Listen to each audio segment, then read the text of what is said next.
Hello, everyone, and I hope you enjoyed the previous session with Mr. Vijay Jaiswal on living connections in hybrid workplaces. And now, a very warm welcome to the next person in the elite list of speakers lined up for you at the second edition of Remote Workforce Summit.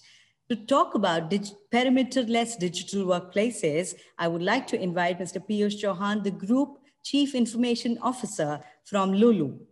Digital businesses expect an agile workforce independent of location and service, but infrastructure and operation leaders struggle to proactively respond to expectations of a seamless experience when users transition between devices. Solution is mostly thought of and is said to be perimeter-less digital workplaces.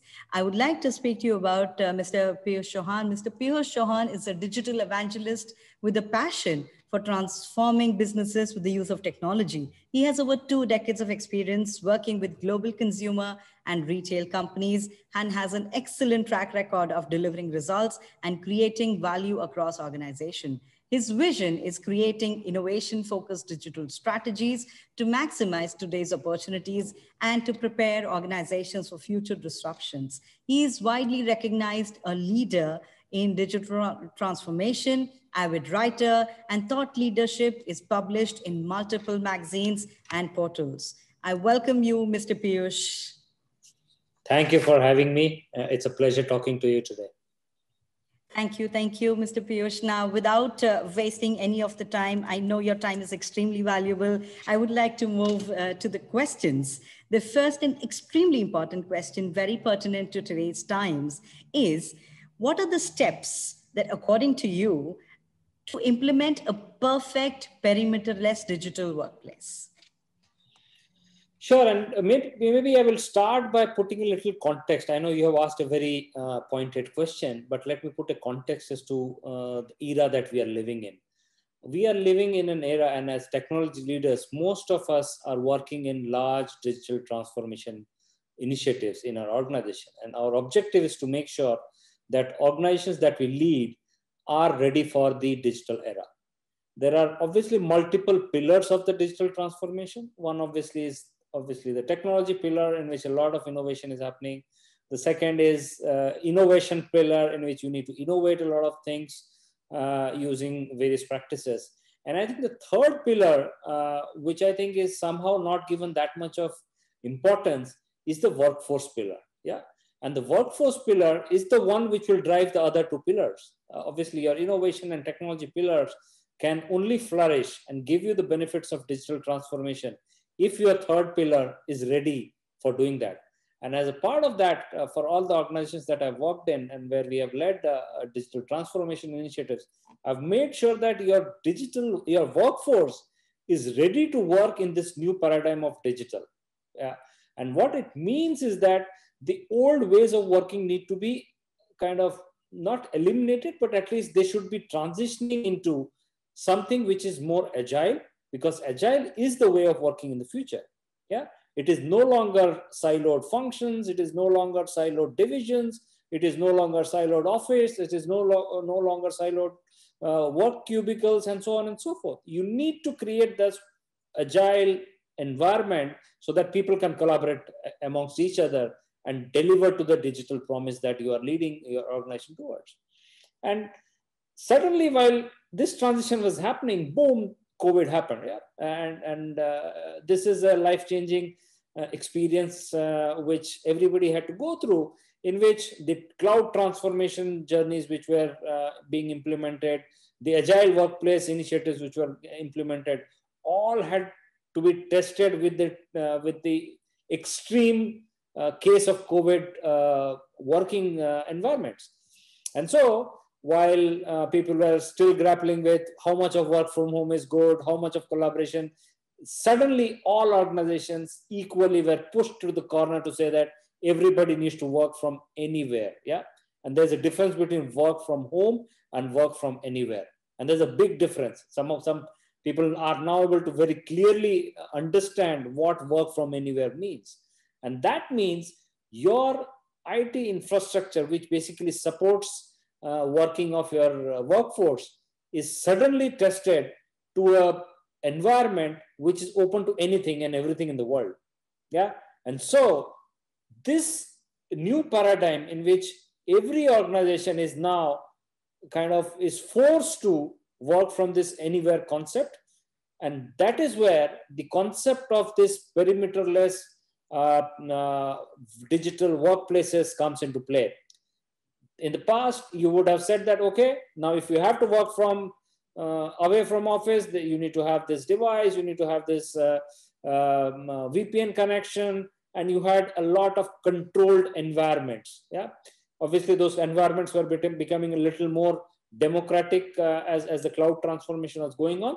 But I think it was more or less very controlled. The IT security department used to have very tight control on the policies. They used to enforce very strict policies saying that this is the password, this is the device, these are the specifications, and so on. And suddenly when everybody is pushed to this new paradigm or new way of working from anywhere, it is no longer relevant for you to say that I will be policing each and every activity, each and every device. And so a new security paradigm had to be brought in. Yeah.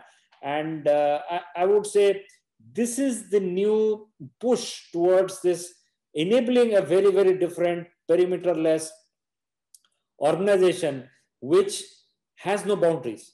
And literally it has no boundaries. You can't do anything from anywhere. And that is, if you don't allow that, you would not be able to function in today's context. So that paradigm has shifted in which people are now open to this concept, but it poses a lot of new challenges to the security function in an organization. And we'll kind of talk about in detail. And this perimeterless as a concept, how do you enable enough security? You cannot say that you have to use this device, you have to use this VPN, you will not be able to use anything else. I think those paradigms have gone and they are no longer relevant. Yeah? So how do you balance in that context? How do you not give too much, but how do not make it very tight so that you are not able to work? I think that balance is what is required in today's context. Security has to be reinvented.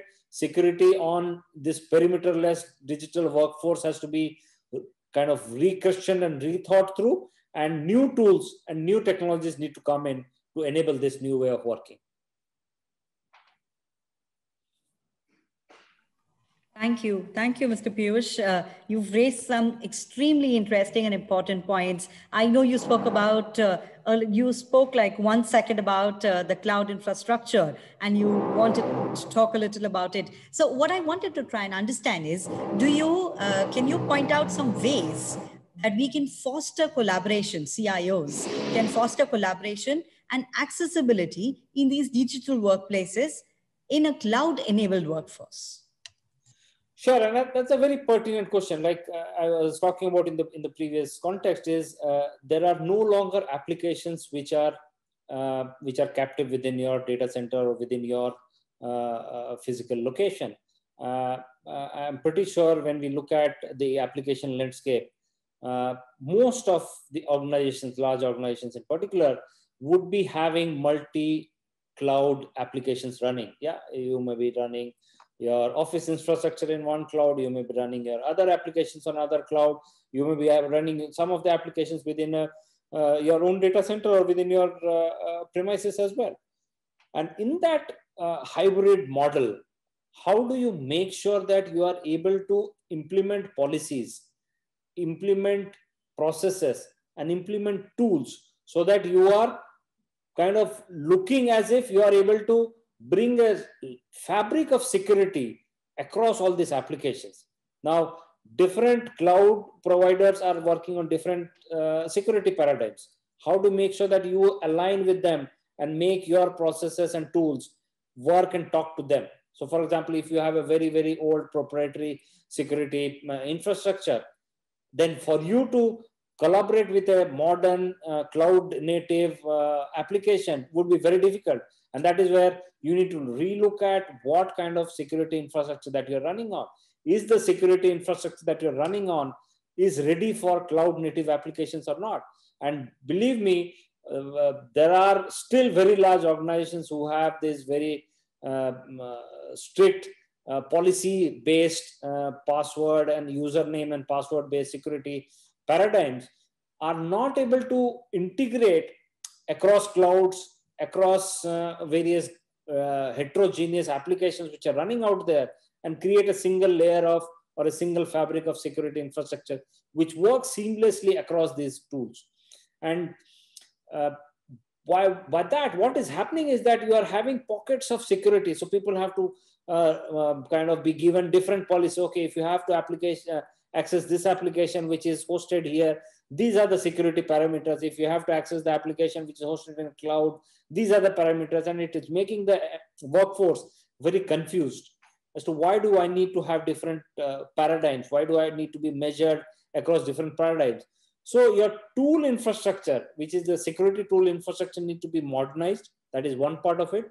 Second, when you're looking at collaboration in today's context, when we talk about work from anywhere as a paradigm and a reality in today's context, working physically and collaborating is a very different art and science, and working remotely and collaborating is a very different art and science. And that is where CIOs and the security teams and the technology enablement teams need to work with these users to allow very, very fluid applications so that they can collaborate better.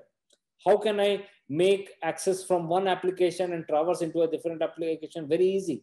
If you ask them to have multiple security parameters saying that, okay, this is a finance application, so your security parameters has to be very high. You need to have very tight policies, whereas this application, how can you have a very seamless and a smooth experience? And I think while a lot of talk has been given about consumer-led experience, it is important that employee user experience is also looked into while devising some of these security paradigms in a collaborative environment, in a perimeterless digital workforce that we're talking about. Thank you, Mr. Piyush. I will hold you to that. There is one term that you used, and that is extremely important, and we have spoken about it in the conference. When you talk about security tool infrastructure modernization, when you talk about that, do you? I wanted to understand your views on security infrastructure, your views on zero trust security, please. Yeah, and I kind of believe that this is a new paradigm in which, so for example, I know if you are logging into a system which is hosted from your device, I can be saying that, okay, I know this person, I know the credentials of this, and hence this person will be secure. That paradigm itself has to be changed, because what is happening today, you can be sitting in a Starbucks and accessing my application. Yeah. From a device, maybe from a friend's device. I will not have any view of what that device is if I just have to look at saying that, okay, give me your username and password and I should be allowing you to access my application. And hence, this paradigm of having user-based and user and password-based authentication mechanisms are no longer true in today's concept. Because what is happening is people are working from anywhere.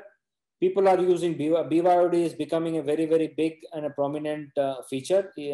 When you ask an entire workforce to work from home, you cannot expect everyone to be given a laptop, and people prefer to use their own devices and so on. And so you need to give that flexibility. In that context, suppose you are restricted to say that, no, this is the only device that you need to access the application with, it becomes very restrictive.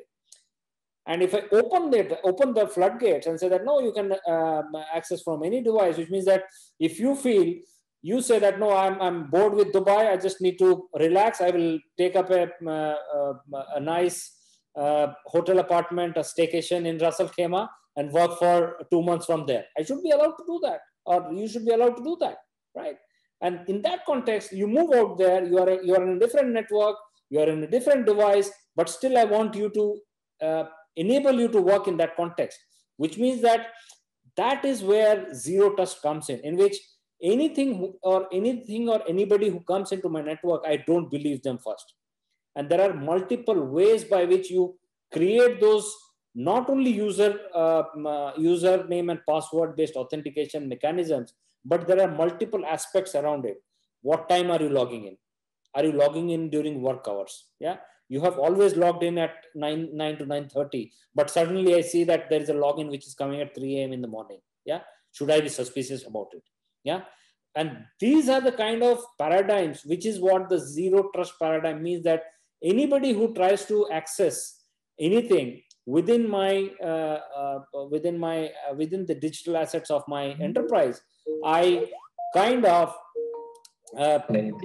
don't allow that to happen. Yeah, so that to me is a zero trust paradigm, which means that I don't trust anybody. And then I kind of unravel a lot of so-called artificial intelligence layers on top on the security infrastructure to say that, okay, now your behavior seems to be aligned with what behavior you have shown. Yeah, so okay, that's a good sign. Is your device having the minimum security requirement, which means that are the security patches enabled on your OS? Is your device good enough? Or is there your device vulnerable? Okay, you pass second layer. Then the third layer is, are you in a network which is public or private? Yeah, and so on and so forth. So you can keep on unraveling these kind of so-called zero trust principles, and then you are able to create a persona of yourself, which becomes a repetitive way by which I authenticate you as and when you keep on interacting with the systems. And this is what zero trust paradigm means. And it is a very, very powerful system. And I believe that most of the organizations, when they transition into completely perimeterless digital workplaces, they need to adopt this zero trust to say that anybody who is coming in, I don't believe you at the first moment. And then I keep on applying a lot of AI, a lot of machine learning to try to figure out what you're doing, the way you're typing the password. So there are tools. We saw some solutions in which the speed at which you type your password, the number of missed wrong passwords that you do, all that actually creates a security profile and a persona which can be used for authentication in a zero trust environment. Wonderful. Thank you. Thank you so much, Mr. Piyush. You've given us a lot to think about, including me and all the attendees. And we all thank you very much for giving us such an important topic and talking about such an important topic and giving us your time. So thank you very much, Mr. Piyush. We truly appreciate it. Everyone at Kalees Times and all the attendees, thank you very much. Thank you so much. Thank you for having me. Thank you.